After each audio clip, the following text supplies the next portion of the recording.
Hey everybody, and welcome back to Breaking Down Nursing. Have you ever heard of Cushing's Triad? It's one of the most critical warning signs that something is seriously wrong inside the brain. And if you recognize it fast, you can save a life. In today's video, we're breaking down exactly what Cushing's Triad is, why it happens, and what you need to do if you see it. Cushing's Triad is a set of 3 vital sign changes that indicate increased intracranial pressure, or ICP, is compressing on the brainstem. The triad includes bradycardia, which is a slow heart rate, less than 60, irregular respirations, where breathing becomes abnormal or erratic, and hypertension, meaning that your systolic and diastolic blood pressures are increasing dramatically. So here's a helpful way to remember your Cushing's Triad. Think, brain is hot. B for bradycardia, I for irregular respirations, and H for hypertension.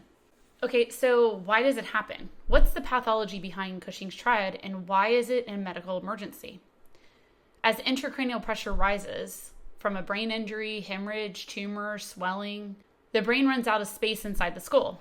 Remember, there's only so much area before it starts pushing against the skull itself. That pressure begins to compress the brainstem, which controls your vital functions, breathing, heart rate, blood pressure. And last but not least, the pressure on the medulla creates that irregular breathing pattern. So just remember, it's a chain reaction. The body raises blood pressure to push blood into the brain. The baroreceptors in the heart slow the heart rate in response. And finally, the pressure on the brainstem disrupts breathing patterns. So what does this look like clinically? When you're assessing your patients, how would you be able to catch that there's been a change or what to look for? We have some early signs of ICP and late signs of ICP. Your early signs of ICP include restlessness, which is commonly overlooked. So if your patient was laying calm and chill in the bed, and now all of a sudden they're picking at everything, you want to assess their vital signs, neuro status, and of course glucose. What's changed? Why are they now all of a sudden restless? Some other signs and symptoms are headache, confusion, and of course nausea and vomiting. And not a little nausea vomiting. Generally speaking, projectile vomiting. So don't be standing at the foot of the bed. And of course, late signs. Late signs of ICP include pupil changes, coma, seizures, and of course, Cushing's Triad. By the time you see Cushing's Triad, the patient is in imminent danger of herniation.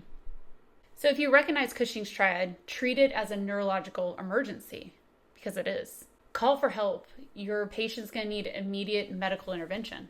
We're going to, of course, maintain airway and oxygenation, keep the head midline and elevate the head of bed 30 degrees to promote venous drainage. Avoid anything that increases ICP like suctioning, bending, sneezing, etc., or coughing. Of course, prepare for possible intubation or surgery to relieve the pressure. Some medications we may use are things like 3% normal saline.